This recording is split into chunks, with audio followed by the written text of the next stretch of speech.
তখন যদি প্রকাশ করতো যে আমরা মুক্তিযুদ্ধ 71-কে মুক্তিযুদ্ধ মানি না, আপনারা আমাদের সাথে আছেন, তখন দেখতাম কত লোক যায়। এই কথাটা বলে নাই কেন তারা?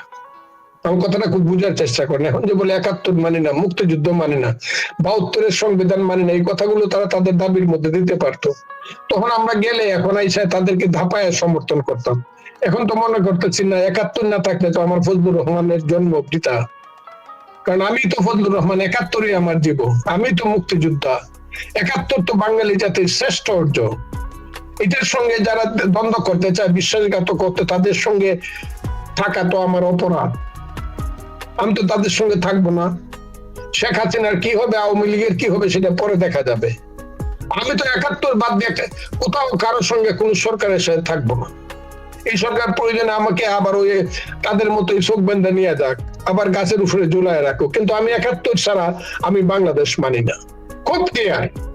আর যারা 71-কে মানে না, তারা বাংলাদেশের উপদেষ্টা হয় কি করে? তা তো বাংলাদেশ, কারণ 71 হইলো বাংলাদেশের মা, মুক্তিযুদ্ধ হইলো বাংলাদেশের মা। মাকে অস্বীকার করে সন্তান হয় কেমনে? আমি সবাইকে কথাটা জিজ্ঞাসা করতে চাই। আরেকটা দল বলছে কে দেশপ্রেমিক নাকি দুইটা দল, একটা হলো সেনাবাহিনী, একটা হলো তাদের দল। শুনতে আমার মনে হয়েছে, হায় রে, মরি না কেন আমরা? তাইলে যে 77 বছর এই সমাজে আছি, আমরা তাহলে দেশপ্রেমিক না? কথাটা খুব বুঝার চেষ্টা করেন। ওদের 5000 কর্মী একটা ফজলুর রহমানের সমান হবে না। সততায় বলেন, জ্ঞানে বলেন, বুদ্ধিতে বলেন, বিবেচনায় বলেন। যারা এই কথাটা বলছে, ওদের 5000 নেতা কর্মী ফজলুর রহমানের সমান হবে না, একটা ফজলুর রহমান। কোথায় কোন সিটে আমার সঙ্গে ইলেকশন করতে চায় কোক বলো, তাদের বাড়িতে গিয়ে আমি দাঁড়াবো। সিলেটের কোন সিটে তারা ইলেকশন করবে আমার সঙ্গে, তাদের বাড়িতে গিয়ে আমি দাঁড়াবো। তারা যে কথাটা কইছে খুব কষ্টের কথা, যে তারাই শুধু দেশপ্রেমিক আর সেনাবাহিনী। হ্যাঁ, সেনাবাহিনী মানলাম, তারাই শুধু দেশপ্রেমিক, আমরা তাহলে দেশদ্রোহী? এসব কি হচ্ছে দেশে? সব দখল করে বসে আছে তারা। বিএনপি যদি দুর্নাম করে, একটা রিক্সা স্ট্যান্ড দখল করে দুর্নাম করে, 10টা টাকা চাঁদাবাজি করে দুর্নাম করে, তারা তো ব্যাংক দখল করে বসে আছে। কিছু দখল করে, অর্থনৈতিক স্ট্রাকচার সব দখল করে বসে আছে। তাদের এত টাকা পায় কোথেকে? মোল্লা মৌলবীরা। আমি বলেছি, বলে যে না, ওই লোকটার কথা কই না, লোকটা খুব খারাপ মানুষ। ওই লোকটা 66 সনে যখনই বলছে তুমি কে আমি কে, বাঙালি বাঙালি, তখনই তো আমার মনে কষ্ট হয়েছে। আমি তো আছিলাম স্বাদের পাকিস্তান লইয়া, পাকসার জমিন সাদবাত, কিশোয়ারে হাসিন সাদবাত, তো নিশানে আজমে আল ইসরান, আর দে পাকিস্তান। এই গান এখনো আমাদের ছেলে মেয়েরা গাইতো, আমরাও গাইতাম। এই লোকটা এই কামটা করে 6 দফা দিয়ে যে তুমি কে আমি কে বাঙালি শিখাইছে, তোমার আমার ঠিকানা পদ্মা, পৃথিবীর শ্রেষ্ঠ স্লোগানের একটা স্লোগান। এটা দিয়ে তো খুব খারাপ কাম করছে। এই লোকটার নাম আমি আপনাকে বলি, যত কথাই বলেন, আমি খুব এই সন্তানকে বলি, খুব হাত জোর করে বলি সবাইকে, ইউনুস সাহেব সহ, আর যাই করে পূর্বপুরুষদেরকে নিয়ে টানাটানি করেন না। ইন্ডিয়ার লোকজন যদি শুধু বলতে থাকে, আর এই গান্ধী তো একটা ছিল, অসৎ লোক ছিল, সে তো 19 বছরের 2টা মেয়ের ডাইনে বামে রেখে রাত্রে ঘুমাইতো, সে তো দর্শনকারী ছিল। ও ইন্ডিয়ার মানুষ বলে না তো, বাপের দোষে তো ধরেন কেন? ওই জওহরলাল নেহরুর মেয়ে ইন্দিরা গান্ধী যদি বলতো যে আমার মা মারা যাওয়ার পরে ওই ভারতের গভর্নর জেনারেলের ওয়াইফ এডউইনের সঙ্গে আমার পিতার এই ছিল, এই সম্পর্ক ছিল, এইগুলো নিয়ে যদি ঘাটতে থাকেন, তো এই ঘাটতি তো কারো কম হবে না। আমি তো সবার বাড়ি চিনি, গড় চিনি, এমন লোক নাই যারা বঙ্গবন্ধু সমালোচনা করেন।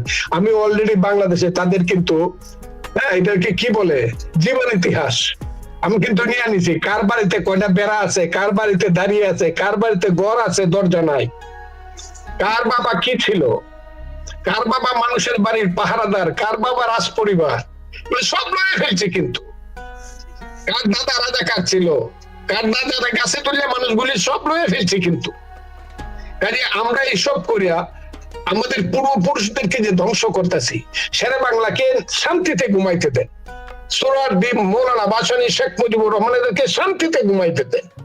ইতিহাস তাদের বিচার করবে একদিন।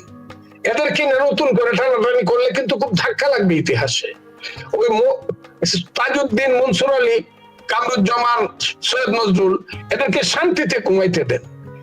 আর জেনারেল যারা ছিল, যারা যুদ্ধে দেশ স্বাধীন করছে, যাদের প্রধান সেনাপতি এমএজি উসমানী, যিনি হলেন ওই যে সেঞ্চুরি মারছে মুক্তিযুদ্ধে, major Zia, I do hereby declare the independence of Bangladesh. এই যে major Zia on behalf of our leader Bangabandhu Sheikh Mujib second time এই কথাটা বলছিল, সেই মেজর জিয়া, এদেরকে শান্তিতে একটু ঘুমাইতে দেন। প্রত্যেকের গায়ে আঁচল লাগাইবার চেষ্টা করেন না, তাইলে কিন্তু জাতি থাকবে না, দেশ থাকবে না। আপনারা তো মুক্তিযুদ্ধ বাদ দিয়ে এই কামটা করতে চাইতেছেন, আবার নিতে চাইতেছেন আমাদেরকে লাহোরের শালিমার বাগে নিতে চান, আর দেখতে চান আমাদের বোনদেরকে এসে সুন্দর সুন্দর ছেলেরা বিয়ে করে আমাদের বাইগনা বাঙালিকে খুব সুন্দর ভাবে জন্ম দিব, এটাই তো দেখতে চান। এগুলা করেন না, আমাদের পূর্বপুরুষদের এত অপমান করেন না কেউ। কথাটা আমার খুব ক্লিয়ার। ইতিহাসের যারা আমাদের পূর্বপুরুষ বাঙালি জাতির, তাদেরকে এত অপমান করেন না। প্রত্যেক দিন উঠে ঘুম থেকে উঠতে শেখ মুজিবুর রহমানের গালি দেন কেন? এখন আবার জিয়াউর রহমানকে গালি দেওয়া শুরু করছেন কেন? এত সত্য বাড়িতেছে। এখন তো সার্জিস আলম বক্তৃতা করে ইসলামী ছাত্র শিবির ছিল ভ্যানগার্ড আন্দোলন, জুলাই আন্দোলনের বলছে, ওদিন পরিষ্কার ভাবে বলছে কেন? আগে বলেন নাই কেন? গোপনে গোপনে কি করছে? আমি আপনাকে খুব ক্লিয়ার বলি, এই কথাগুলো আমি আমার বই ফেব্রুয়ারিতে বেরোচ্ছে, আমার একটা বই বেরোচ্ছে ফেব্রুয়ারিতে, খুব সুস্পষ্ট ভাবে জিনিসগুলো আমি লিখে রেখে গেছি। এখন অনেক প্রশ্নের উত্তর দিতে চাইলে বিভিন্ন দিক থেকে, আমি যেহেতু রাজনীতি করি, বিভিন্ন দিক থেকে বিভিন্ন ধরনের কথা আসে, সেই প্রশ্নের উত্তরগুলো আমি দেব। এই কারণে দিব না, আমি তো খুব বলছি যে যারা রাজনৈতিক নেতা এবং যারা সামরিক নেতা, দেয়ার ইজ ডিফারেন্স। সবাই দেশপ্রেমিক, সবাই দেশের জন্য কাজ করছে, কে বড় কে ছোট এই কথাগুলো আমি আমার বইয়ে লিখে রেখে গেছি। 21শে ফেব্রুয়ারি, 1 ফেব্রুয়ারিতে সম্ভবত আমার বইটা বের হতে পারে। আমি আমার কথাগুলো এখন আমি আর এই কথা বলে আমি আর এখানে দ্বন্দ্ব সৃষ্টি করতে চাই না।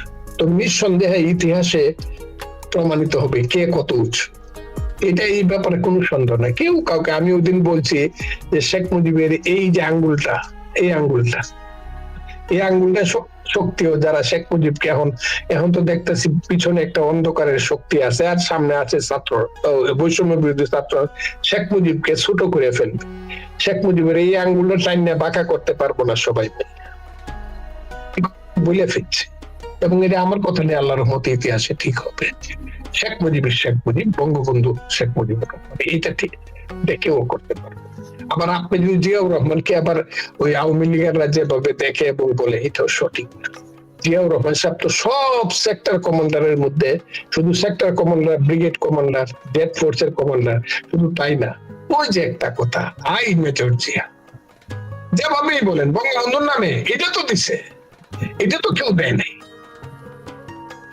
গোল্ডেন যে ওটা সেঞ্চুরি মারার যে ঘটনাটা, মুক্তিযুদ্ধে যারা আর্মি, এর মধ্যে জিয়াউর রহমান হইলো সেঞ্চুরি মারছে আর্মির মধ্যে। এটা কেউ ছাড়াইতে পারবে না, খালি না করলে কি কাজ হইবে? কারণ সে এই সুযোগটা, আল্লাহ তাকে এই সুযোগটা দিছে, অথবা মুক্তিযুদ্ধ তাকে এই সুযোগটা দিয়ে দিচ্ছে। প্রধান সেনাপতি এমএজি উসমানী কর্নেল ছিলেন, উনি তো আগেই একটি সারি আইসা করেছিলেন 67 সালে। তাহলে আবার যে সে গৌরব অর্জন করলো বাংলাদেশের মুক্তিযুদ্ধের প্রধান সেনাপতি, এটা কি তাকে সুযোগ করে দেয় নাই মুক্তিযুদ্ধ? এটা স্বীকার করবেন না? আমার কথা চলে এই জায়গাতে, যার অবস্থানে সে থাকবে, ইতিহাস থেকে দৃষ্টিভঙ্গি থেকে দেখো, কিন্তু আমরা তাদেরকে নিয়ে খুব বেশি টানাটানি করা, এই জিনিসটা সঠিক হবে না ব্যক্তিগত ভাবে। তো বলতেন আসিফ নজরুল কথা বলতেন যে ওই যে একদম নামটা কি, রেজওয়ানা হাসান, উনি সিলেটি ভাষা বলতে পারেন না, আবার সিলেটের কিন্তু প্রধানমন্ত্রী হলো সিলেটি ভাষা বলে। আমি সিলেটের 2-3 জন পররাষ্ট্রমন্ত্রী দেখছি, অর্থমন্ত্রী দেখছি, এরা সবই সিলেটি ভাষায় কথা বলে। এই ভদ্রমহিলা আবার সিলেটের থেকে উচ্চ মার্গের ভাষায় কথা বলে, তাকে দিয়ে দেখি কথা বলে, সে কি কথা বলে আমি চায়ে চায়ে শুনি, তার চেতনার স্তরটা কত উঁচু আমি চায়ে চায়ে শুনি। এই লেভেলে কথা বলাইতে হবে না, উনি তো বাংলাদেশকে রিপ্রেজেন্ট করেন না, শি ইজ নোবডি। তাকে একটা দায়িত্ব দেওয়া হয়েছে বন এবং পরিবেশ, এবং এটা উনি করুন। আমি আর কথা, তার সম্পর্কে আমি কিছু কথা অলরেডি বলে ফেলছি। আর কথা বলতে চান, উনি ওইটা করুন, কিন্তু উনি প্রত্যেকদিন দেখি বাংলাদেশের ওই যে মুখপাত্র হিসাবে উনি কাজ করেন। এটা আমরা চাই না, এটা মানুষ চায় না যে রেজওয়ান হাসান বাংলাদেশের সরকারের মুখপাত্র হিসাবে কথা বলে, এটা চায় না, কারণ তার এই রাজনৈতিক গভীরতা নাই। আর এটা আমি সুস্পষ্ট ভাবে বললাম, তার রাজনৈতিক গভীরতা যেটা থাকার কথা এটা নাই। উনি যে সৈয়দা জহুরা তাজউদ্দিন না, খালেদা জিয়াও না, উনি উনি ওই বা মতিয়া চৌধুরীও না, অথবা বিএনপির আরো কিছু যে শিরিন আক্তাররা যে যা করে, এই যে কলেজ থেকে স্লোগান দিয়ে আইছে, বিপি হয়ে আইছে, রুকিয়া হলেন, তাও না।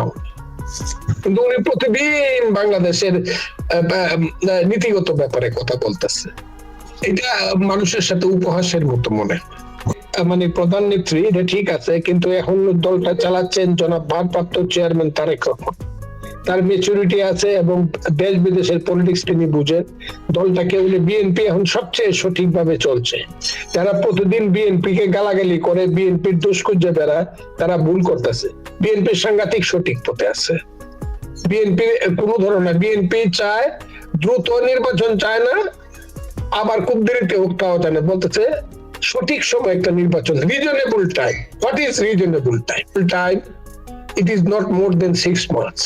কারণ 3 মাসে তত্ত্বাবধায়ক সরকার একটা ইলেকশন করতে পারছে, এখন 6 মাস নেন আপনি, না হয় 1 বছর নেন, এটা হলো রিজনেবল টাইম। ইলেকশন দেন, জনগণের প্রতিনিধিরা ক্ষমতায় আসুক, তারা ভালোভাবে দেশ চালাক। যদি ভালোভাবে দেশ চালাতে না পারে, জনগণ আবার ডিসিশন নেবে ভোটের মাধ্যমে কে দেশ চালাবে, কিভাবে চালাবে। এর বাইরে গেলেই গন্ডগোল। শেখ হাসিনা, আমি আপনাকে বলি, 18 সনে নির্বাচনে আসছে, 14 সনে যদি ইলেকশন দিত, উনি যদি হাইরেও যেত, উনি তো 100 সিট পাইতো, উনি আবার 18 সনে ক্ষমতায় আসতো, আবার 24 সনে